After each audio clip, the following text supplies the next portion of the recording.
This week's episode of our show has been sponsored by the Seeker's Guide to Twisted Taverns, which is a new product for 5th edition, live on Kickstarter till March 6th.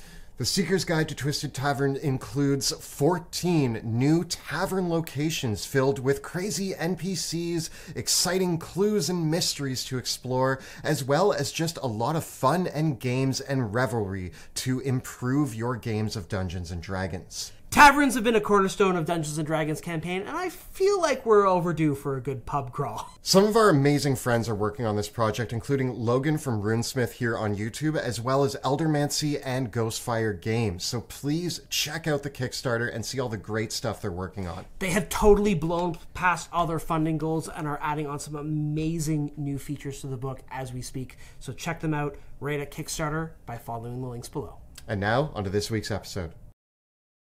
Greetings, my name is Monty Martin. And I'm Kelly McLaughlin. And we are the Dungeon Dudes. Welcome to our channel where we cover everything Dungeons & Dragons, including advice for players and guides for Dungeon Masters. We upload new videos on Tuesdays and Thursdays, so please subscribe to our channel so that you never miss an episode.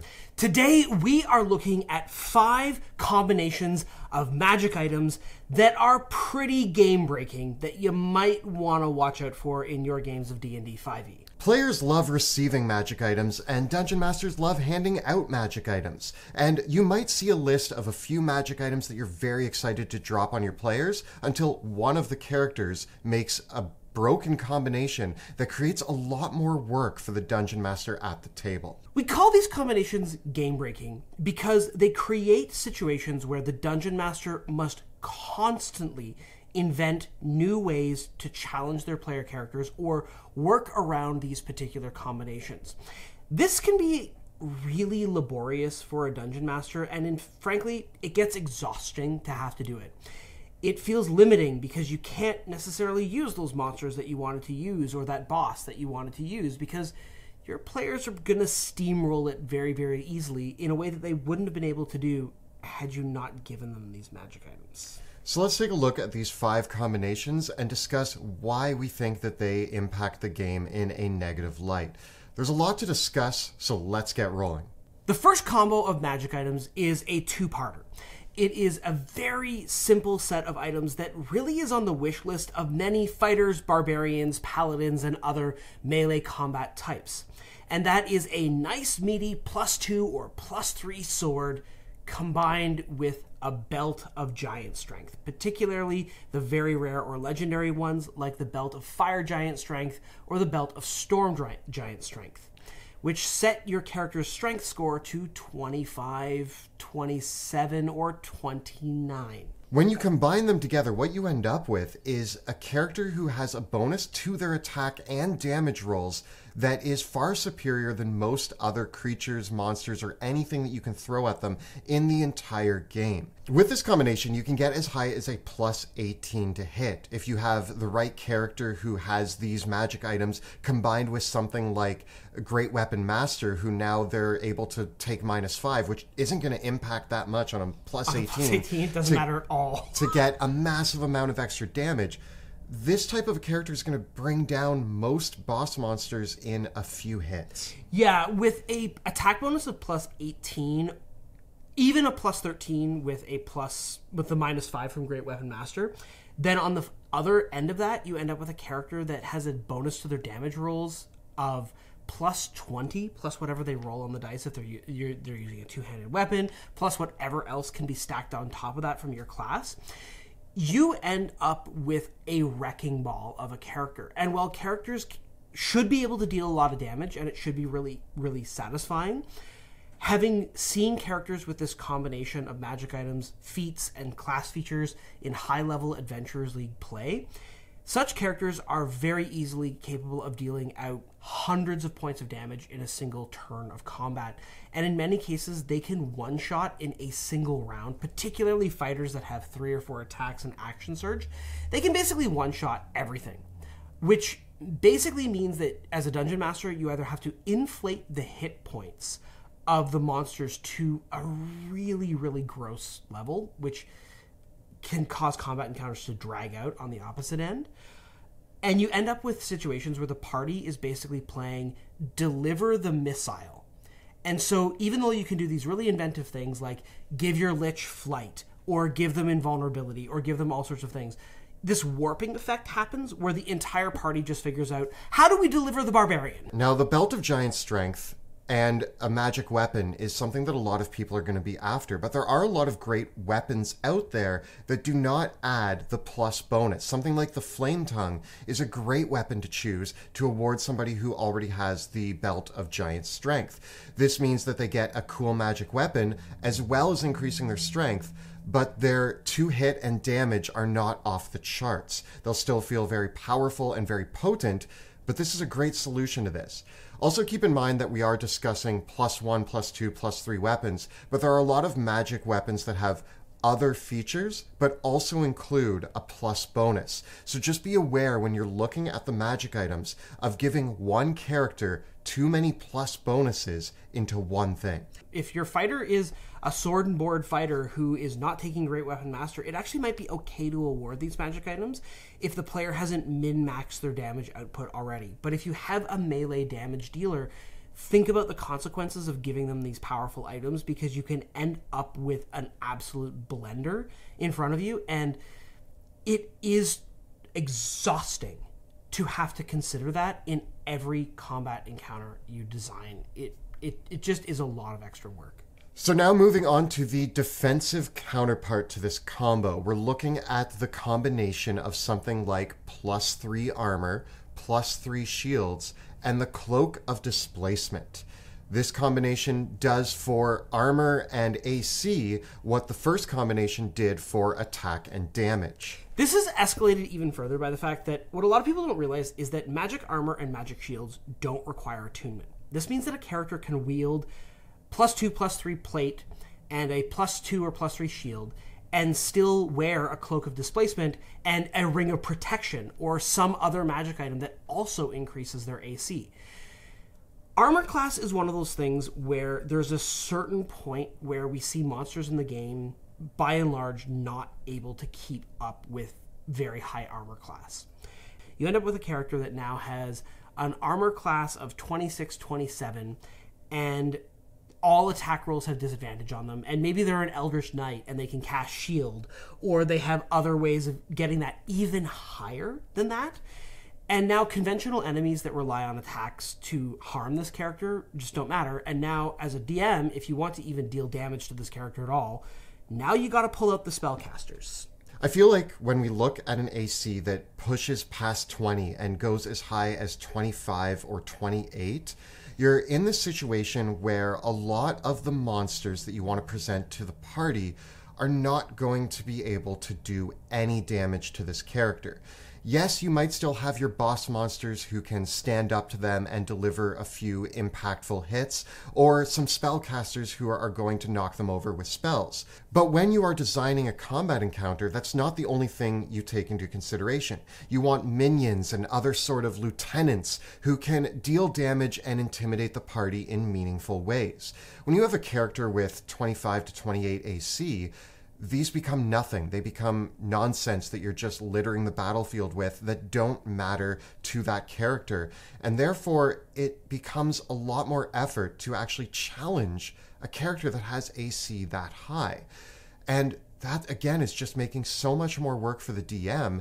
And especially if it's one character who has that while the others don't, you're now creating this imbalance in the game where one character is going to stand out above all the other characters. And that's also something you want to be careful of. One person stacking up magic items might suddenly push way ahead of the other player characters and create an imbalance that is disappointing at the table. Yeah, I saw one situation where a dungeon master solved this issue by just never having enemies attack the fighter who had this monstrous AC. So the fighter couldn't do what they wanted to do, which was be that frontline defensive force, because all the enemies just ignored them and went right for the squishies in every single combat encounter.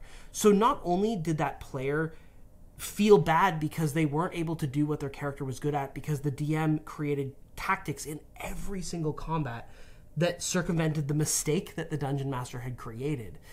It meant that the other players who couldn't keep pace with the AC of the tank were just getting destroyed over and over and over again. The exemplification of this issue is that when you have to rely on that strategy as a dungeon master at encounter after encounter after encounter after encounter, it just gets monotonous and boring, and you just start tearing your hair out of like, how do I create a satisfying combat encounter? I just want it to happen once. I think a lot of these combinations that we're looking at are actually really fun to award to a 20th level party who is going into their final combat encounter.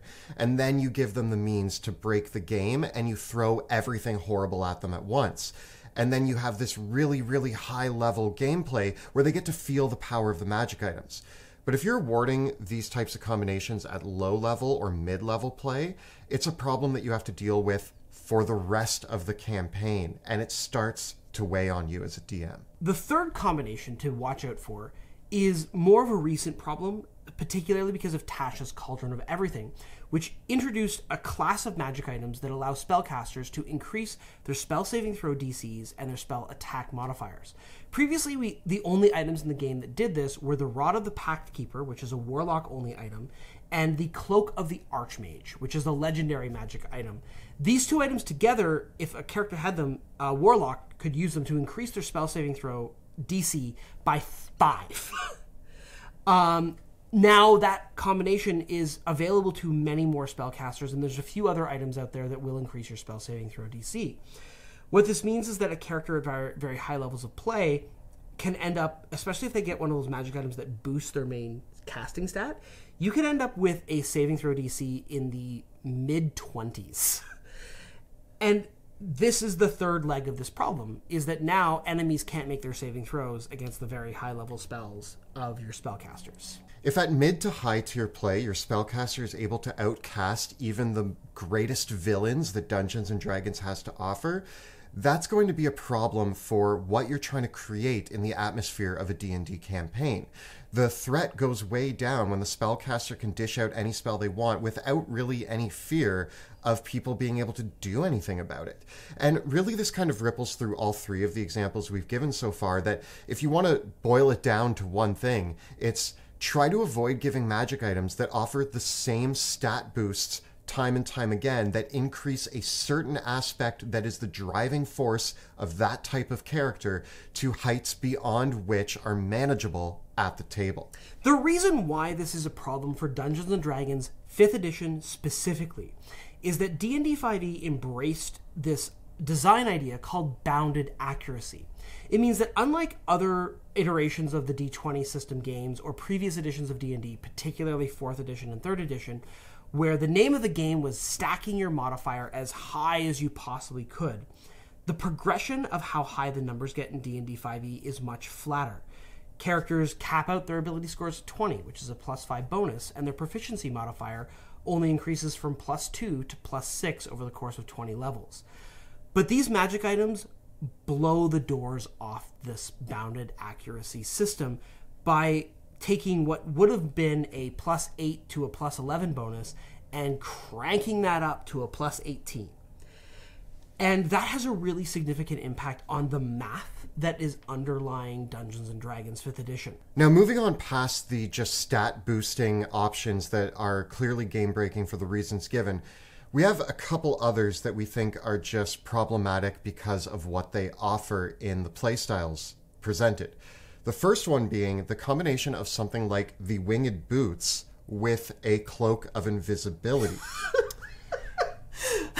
If you give this combination to a ranged damage dealing character, you're going to have a problem. And I have told this story several times in my life, but I gave Jill the Boots of Flying when she was playing a ranger, and I gave them to her at level 4.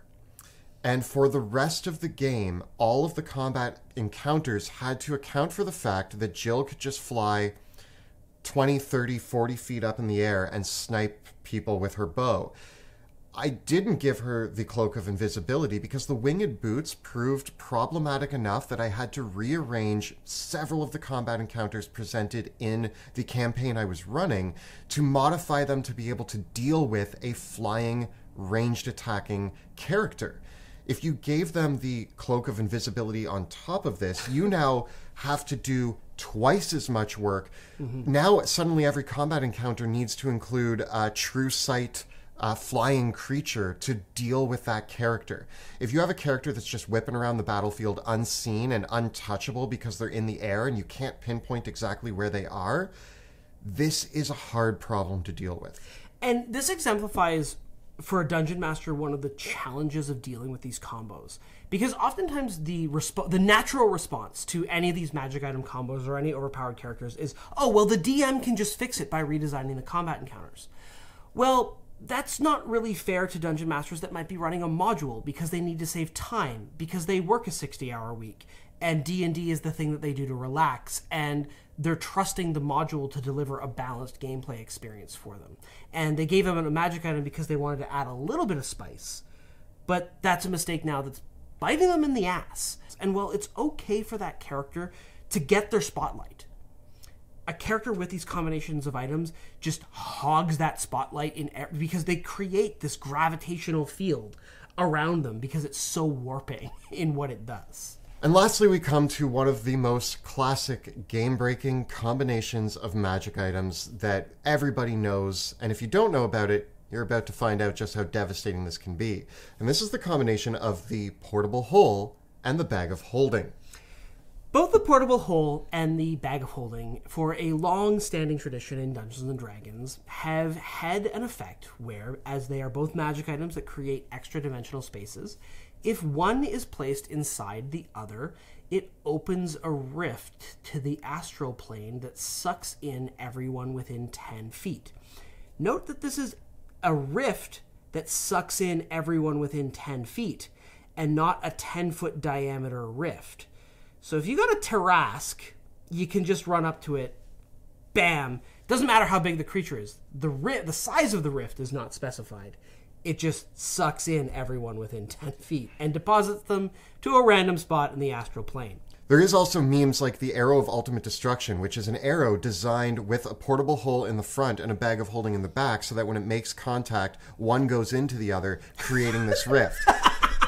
This is a ridiculous win button for Dungeons & Dragons. If you accidentally award one player a portable hole and another player a bag of holding, and they figure this out, it means that they're just going to save it for the final boss of the campaign, throw this together, and even if they have to sacrifice a player character, they instantly kill the... Well, they instantly teleport the creature to the astral plane. Not to mention the other problem that you might have is player characters who don't realize that this is a problem, and so they take their portable hole and they're like, I'll just keep this in my bag of holding, and then suddenly they pop goes the whole party into the astral plane. Now you have a very different campaign that you have to play while they discover how to get out of the astral plane. The portable hole in the bag of holding only cause this when they are brought inside an item that creates an extra dimensional space. So this astral explosion doesn't happen when a portable hole is brought into an extra dimensional space created by a spell, such as when you bring a bag of holding into a rope trick or a demi-plane, or even some people have thought that Dimension Door involves an extra dimensional space, which it doesn't. Nothing in the spell description actually says that. So you can use Dimension Door and teleport while holding a bag of holding or a portable hole without causing this astral rift. In fact, the game rules of D&D 5e are very specific. Like, I'm pretty sure the only way you can actually cause this to happen is by putting the portable hole in the bag of holding. Maybe Liamon's secret chest would do this as well. But even then, that's an extra dimensional space created by a spell, not an item. So that's a way to like clamp down the abuse of this. If you've got a party member that thinks that they can like cause this by just doing rope trick plus bag of holding, doesn't work. There is always the chance that by awarding your players this combination, they're going to wait the entire campaign for the right moment to use it, and then not be able to use it in the moment they thought they were going to be able to. And that's kind of just the funny thing about awarding anybody something that is ultimately powerful but only gets to be used once is, when do you use it? Now, that was a problem for us. It might not be a problem for all parties. Some people might be really keen to use this combination on the first instance they get. It's like, I don't like the way this guy's talking to me. Boop. And That could happen. At my table, I actually tend to just ignore this concept. A bag of holding and a portable hole can go wherever the heck they want, and their value doesn't change and nothing crazy happens. I feel like that added caveat of putting them together creates this rift is nothing but problematic. Yeah, and I feel like this kind of follows into that tradition of like all these magic items that do things like conjure food or conjure coins, and you do that thought experiment of, oh, if this magic item exists, it would break the economy. And I just think that that's a world building problem, not like necessarily a game breaking issue, because in my estimation, magic items should not be so common that they could destroy the economy. But there's some really fun thought experiments of what happens with certain magic items on world building, and the Eberron campaign is actually a great answer to that. There's cool worlds that kind of deal with that sort of world building game breakiness. But overall today we've talked about like the actual mechanical sort of what happens in your character's adventures, game breakingness. And I have to say, of all the combos that we talked today, the one that I'm actually least hesitant about putting in the hands of my own players is the portable hole plus the bag of holding. Because I know that you guys would hesitate to use it. And you also know that we only get to use it once. Yeah. And that's the thing, is that one actually is the least game breaking because it's a one-time event that's going to happen, and then both items are gone. Yep. So the other options that we've looked at, just to summarize all of this, is when you're awarding magic items to your players, be aware of what abilities and classes and subclasses they're playing and what that could mean, and the various magic items that you've awarded and how those could stack up. If you present magic items to your group and you think that one character is going to take that +3 sword and the other one is going to take the belt of giant strength, you can't really account for the fact that one of them might say, hey, can I get both? Because then I can do this, this, and the other thing. And suddenly they've broken the game.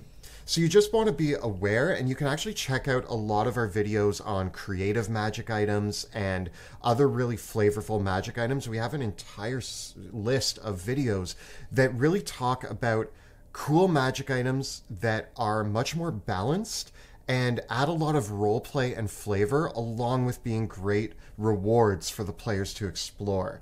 And as long as you steer clear from this, really the challenge is you don't want to make more work for yourself. As the Dungeon Master, you can award these and you can solve these problems. These are completely solvable problems, but what it's doing is you're basically pulling the rug out from under your own feet. You give the players these wonderful magic items, and then suddenly you find yourself having to double down on your workload, which is something that most DMs don't necessarily want to do. Let's face it, your players are going to cause you enough headaches. They're going to find ways to create lots of trouble. And the last thing that you actually need to do as a Dungeon Master is give them more opportunities to do that. Yeah.